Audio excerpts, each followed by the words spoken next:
꽃신 만드는 대머리 총각.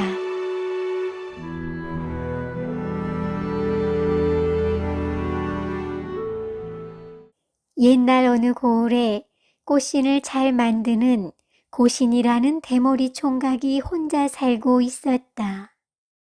머리 대머리 햇볕에 앉지 마라. 머리에 불 난다. 예끼 이 녀석들 어른을 놀리면 못 써. 하며 고신은 아이들을 쫓았다. 고신은 착하고 성실했으나 대머리라는 이유로 동네 아이들에게 놀림을 받았다. 성품이 좋기로 소문은 자자했지만 그 외모를 좋아하는 처자들은 없었다. 하지만 고을 처자들은 꽃신을 잘 만드는 고신을 칭찬했다. 어느 날 고신은 조그만 초가에서 꽃신을 만들고 있었다. 그때 한 처녀가 고신에게 다가와 고운 목소리로 말을 건넸다. 꽃신 한 켤레 만들어 주시겠습니까? 꽃신을 만드느라 고개를 숙이고 있던 고신은 얼굴을 들고 처녀를 바라보더니 그만 할 말을 잃었다. 곱고 아리따운 처자의 얼굴에서 후광이 비쳤다. 입을 벌리고 한참을 바라보는데 처녀는 얼굴을 살짝 돌리며 꽃신 한 켤레 만들 수 있나 여쭈었습니다. 하며 얼굴을 붉히며 말했다. 고신은 아, 죄송합니다. 처자의 모습이 아름다워 그만 부디 용서하십시오. 괜찮습니다. 꽃신 한 켤레 값도 알려주세요. 고맙습니다. 꽃신 한 켤레 값은 한 냥입니다. 그리고 보름 정도 시간이 걸립니다. 괜찮으시겠습니까? 제가 급해서 그런데 혹시 시간을 열흘로 당길 수 있겠는지요? 고신에게 꽃신 주문이 많은 터라 열흘이면 밤낮 가리지 않고 만들어야 했다. 하지만 고신은 처녀가 맘에 들어 아, 물론입니다. 제가 좀 더 부지런하게 만들어 보겠습니다. 성함이 어떻게 되시는지요? 서희라고 하옵니다. 서인왕자, 그런데 발 크기를 좀 봐야 할 텐데 살짝만이라도 보여주시겠습니까? 그러자 서희는 치마를 살짝 올려 신고 있던 낡은 고무신을 벗으며 버선발을 보였다. 고신은 버선발을 보는 순간 눈물이 핑 돌았다. 버선이 낡고 낡아 바늘로 꿰맨 자국이 뜨개질한 것 같이 촘촘했다. 한참을 바라보는 고신의 모습에 서희는 부끄럽고 창피하여 얼굴이 더욱 빨개졌다. 그렇게 서희를 본 후로 고신은 서희를 생각하며 꽃신을 만들었다. 꽃신을 만들 때마다 서희의 아리따운 얼굴과 버선발이 자꾸 떠올랐다. 아, 심장이 요동쳐서 꽃신 만들기에 집중이 안 되는구나. 도대체 서인왕자는 어디 사는 누구인가? 10년 넘게 꽃신을 만들었지만 내 그렇게 고운 처자는 난생 처음이야. 하며 혼잣말을 하고 있는데 지나가던 동네 처녀가 뭘 그렇게 중얼거리고 있어? 어제 그 처자 신발을 만들고 있어? 아휴, 참 딱한 처자야. 건넌 마을에 사는 처자인데 병든 홀어머니를 모시고 살고 있대요. 어찌나 가난하게 사는지 피죽도 제대로 못 먹는다네요. 그래서 그 고을에 고약하기로 소문난 나이 많은 부자 김진사라는 영감탱이에게 종으로 팔려간다네요. 말이 종이지 평소 흑심을 품은 그 영감탱이가 아휴, 암튼 딱한 처자네요. 하며 혀를 차며 말을 했다. 언제 간답니까? 내가 어제 듣기론 열흘 후라고 들었어. 그래서 꽃신을 만들러 얘까지 왔나 보네. 아, 딱해라. 암튼 예쁘게 잘 만들어줘. 고신은 가슴에 큰 바위덩어리가 내려앉는 기분이었다. 그날 밤 고시는 서희 생각에 잠을 이루지 못했다.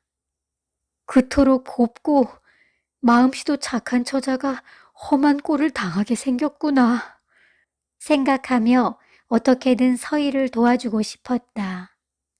그렇게 고시는 서희를 생각하느라 뜬 눈으로 밤을 지새웠다. 다음 날 고시는 날이 밝자마자 건넌 마을로 내달렸다.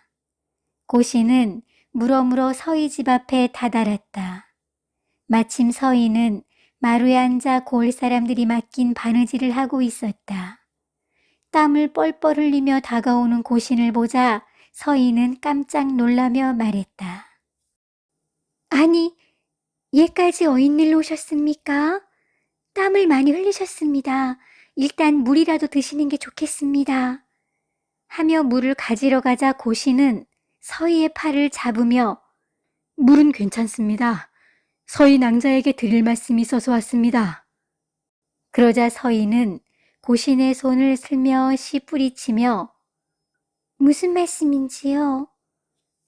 서희 낭자, 내 소문으로 낭자의 처한 상황을 들었습니다. 그곳으로 가면 평생 고생을 할 터인데 제가 도움을 드릴 테니 원하지 않는 일을 거두십시오.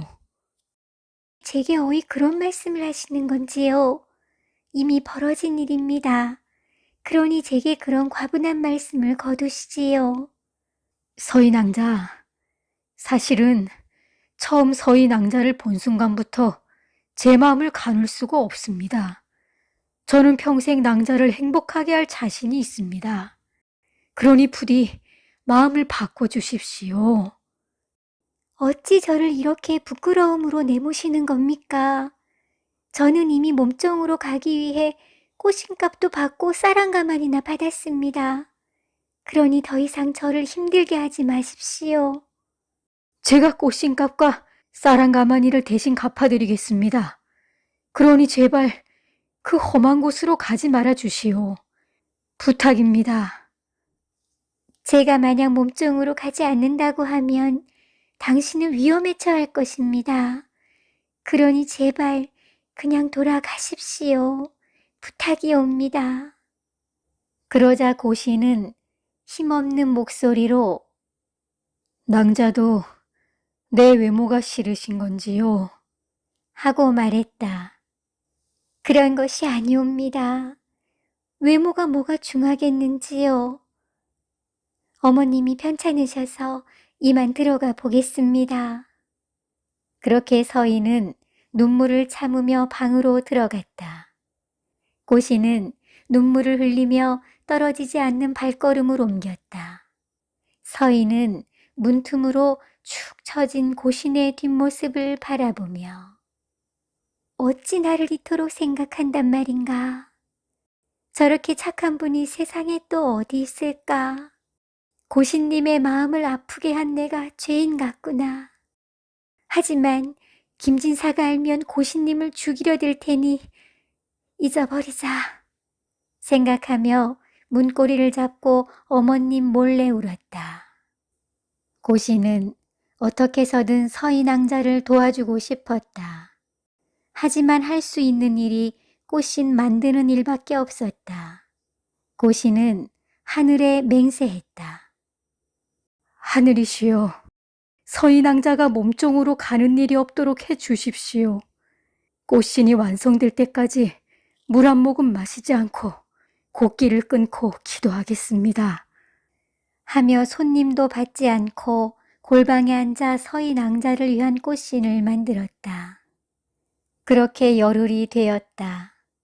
고시는 한 땀 한 땀 수놓은 꽃신을 완성했다. 지금까지 수놓은 꽃신을 만들기는 처음이었다. 기운이 없어 바늘에 수백 번 찔린 손에 묻은 피가 꽃신에도 묻어 있었다. 고시는 서희 낭자가 오길 기다렸다. 하지만 밤이 돼도 서희 낭자는 오지 않았다. 고시는 피 묻은 꽃신을 품에 안고는 비틀거리며 서희 낭자의 집으로 향했다. 새벽이 돼서야 서희 낭자 집에 도착한 고시는 문 앞에 꽃신을 가지런히 올려놓았다. 그리고는 서인왕자, 부디 이 꽃신을 신고 내게 와주시오. 하며 울면서 집으로 향했다. 오늘이 서인왕자가 몸종으로 팔려가는 날이었다. 그나마 서인은 몸종으로 지내며 매일 어머님도 찾아뵐 수 있도록 허락을 받았다. 어머님께 인사를 마친 서인은 문 앞에 놓인 꽃신을 보고는 깜짝 놀랐다. 고신을 생각하며 꽃신을 안고 울고 또 울었다. 그러자 서희의 눈물이 꽃신을 적셨다. 그렇게 한참을 울고 있는데 저쪽에서 김진사 댁 머슴 2명이 서희를 데려가고자 걸어오고 있었다.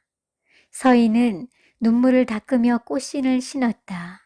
그리고는 머슴의 뒤를 따랐다. 한참을 걸어가는데 갑자기 서희는 발걸음을 멈췄다.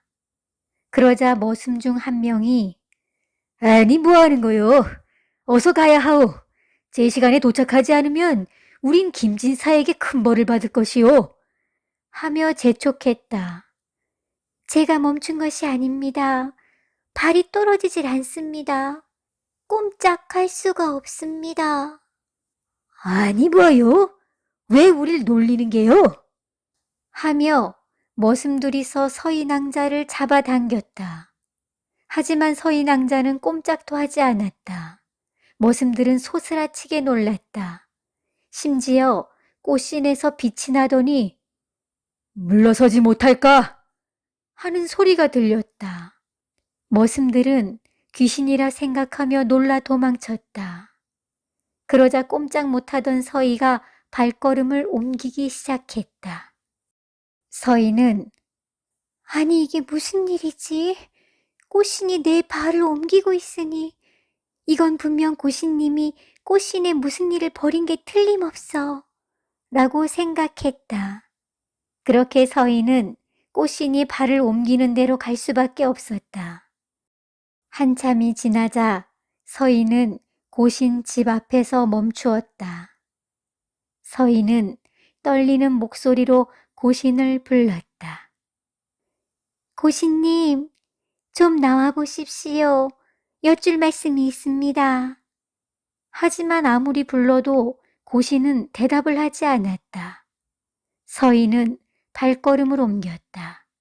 다행히 꽃신은 서희 발걸음대로 움직였다. 서희는 조심스레 방문을 열었다. 그리고는 소스라치게 놀랐다. 고신이 쓰러져 있는 것이다. 서희는 달려가 고신을 안고는 고신님, 고신님, 눈을 떠보십시오. 이게 어찌된 일입니까? 하며 고신을 흔들었으나 고신의 심장은 뛰지 않았다. 서희를 위해 곡기를 끊고 기도를 올리다 그만 숨을 거둔 것이다. 서희는 분명 꽃신과 고신님이 무슨 연관이 있는 것일 거야. 이 꽃신을 고신님에게 신겨보자. 하며 작은 꽃신을 벗어 고신의 큰 발에 신겼다. 그런데 꽃신이 고신의 발에 딱 맞는 것이다.